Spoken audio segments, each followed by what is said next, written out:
Hej mor og far. Så er vi kommet til Vedbæk til vores nye hus. Der er rigtig meget at se til, men det er super fedt. Pigerne sover lige nu.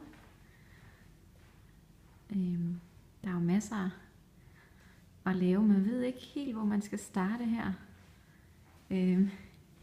Der er så mange ting.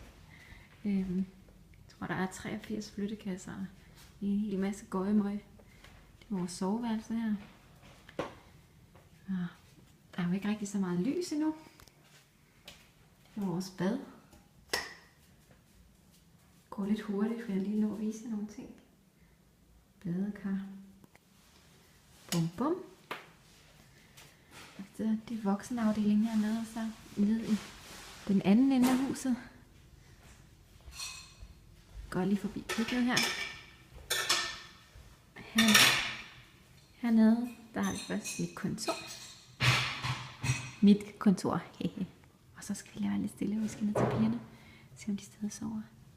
Det er pigernes stue. Herinde. Og så Bellas værelse.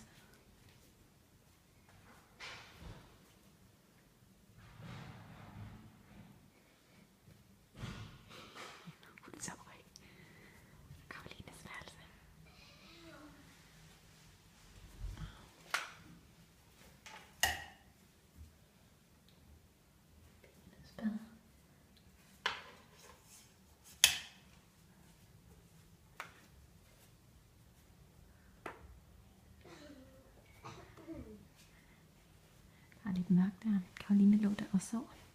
Bella sover selvfølgelig ikke nu. Hun er også lidt op og køre over det hele, men vildt begejstret. Så ja, der er rigtig meget, der skal pakkes ud. Som I kan se, så kunne vi godt bruge en mormor eller 2, eller 3, eller 4. Men ja, det skal nok blive godt, når det hele kommer på plads. Ja, og de er også i fuld gang ude i haven. De har jævnet det hele med jorden i dag, og vores havegrus er faktisk helt deroppe til hegnet der. Så det skal nok blive rigtig godt.